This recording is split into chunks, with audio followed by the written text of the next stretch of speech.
Yeah, you guys are awesome, man. I hope I meet you one day, bro. Keep pushing, stay focused, motivated. Have a great time.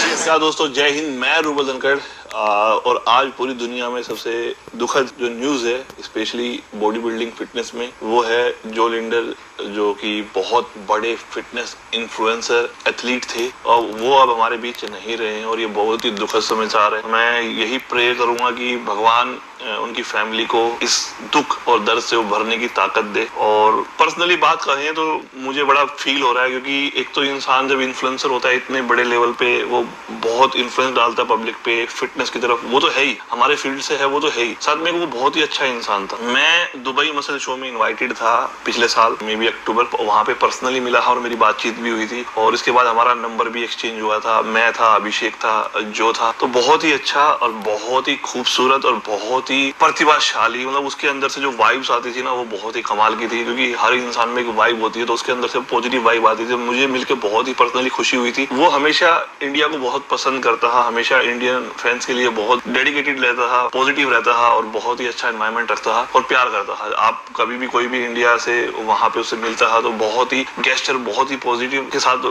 मिलता था वो। तो मुझे बड़ा personally दुख हुआ।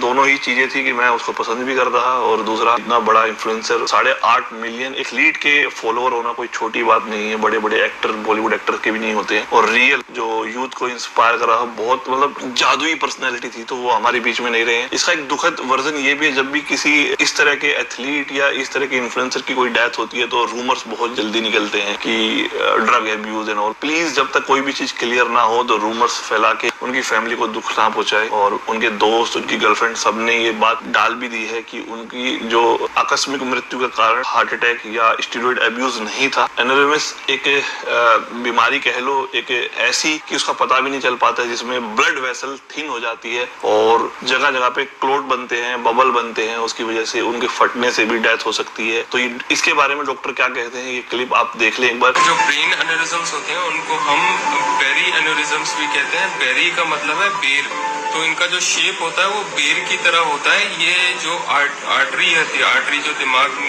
की जो खून की नसें होती हैं, उसमें से एक बेर नुमा गुब्बारे की तरह ये फूल जाता है, क्योंकि जो वॉल्स रहती हैं आर्टरीज की वो कमजोर हो जाती हैं और इसका फटने का बहुत ज्यादा रिस्क रहता है। और जब फटता है तो अराउंड 30 to 40% पेशेंट हॉस्पिटल पहुंचने से पहले दम तोड़ देते हैं और 30 to 40% हॉस्पिटल में आके दम तोड़ लेते हैं इलाज के बावजूद भी। और सिर्फ 30 to 40% का एक्चुअली में इलाज के बाद जान बचाई जा सकती है। तो इसमें काफी हाई मोर्टेलिटी रहती है, काफी हाई कॉम्प्लिकेशंस रहते हैं। तो मैं एक डॉक्टर नहीं हूँ, मैंने भी कल ही इसके बारे में पढ़ा है, तो बहुत सारी वीडियो देखी, बहुत सारे आर्टिकल पढ़े और मैंने सबसे पहले मैसेज किया जब मुझे पता चला कि ये डेथ किस वजह से हुई है। तो उनके एक फ्रेंड ने मुझे बताया कि इस कारण से हुई है। बाकी हमारे पास अभी कोई रिपोर्ट नहीं है, लेकिन उन्होंने नेक में पेन बताया था अपने। उसके बाद में 3 दिन पहले भी पेन बताया। उन्होंने, उनकी गर्लफ्रेंड ने एक पोस्ट भी डाला हुआ है जिसमें उन्होंने ये क्लियर किया है कि उनकी जो